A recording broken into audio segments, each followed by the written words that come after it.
देखिए इनको बड़ा पौरुष जागता है और ये दुष्ट हमारे कानून के निर्माता बन जाते हैं। तो जिस देश में चपरासी बनने के लिए साक्षरता होना चाहिए, उसमें आपका कानून के निर्माता बनना के लिए साक्षरता नहीं होना चाहिए। तो मोदी जी यदि अच्छे इंसान हैं और सुप्रीम कोर्ट ने अभी कहा है कि भाई साहब मैं क्या करूं, आप एक कानून बना दीजिए, तो हमारा नेक्स्ट है कि आप कानून बनाइए। फिर कुछ लोगों ने कहा साहब ये तो बड़ा गड़बड़ हो जाएगा, यदि कानून बना देंगे तो कुछ लोग उन्होंने झूठे मुकदमा कायम करा देंगे, हमने कहा उनको सेफ्टी वॉल्व दे देते हैं। तो हमने कहा पहला सेफ्टी वॉल्व ये होगा कि आपके खिलाफ FIR देना होना पर्याप्त नहीं है, FIR होने के बाद उसका चालान कटना चाहिए और कोर्ट ने संज्ञान ले लिया।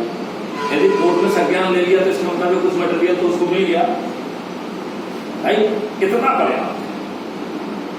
बाकी तुम आप देश को तो वो होते रहो। फिर दूसरा कहा तो भाई हम तो नेता हैं, हम तो जो है ना पब्लिक में ये सब ड्रामा नाटक करते रहते हैं, तो हमारे खिलाफ केस रजिस्टर हो जाते हैं। ठीक है, हमने मान लिया। हमने कहा कि यदि कोई ऑफेंस आपकी पब्लिक प्रोटेस्ट के दौरान कायम किया गया है, लेकिन उसमें मर्डर, रेप और किडनैपिंग वगैरह नहीं होना चाहिए, तो वो आपकी डिस्क्वालिफाइज है। ये दो सेफ्टी वॉल्व ठीक लग रहा है, नहीं लग रहा, राइट? तो यदि मोदी जी इसके बावजूद भी नहीं करते हैं तो क्या करोगे? नहीं।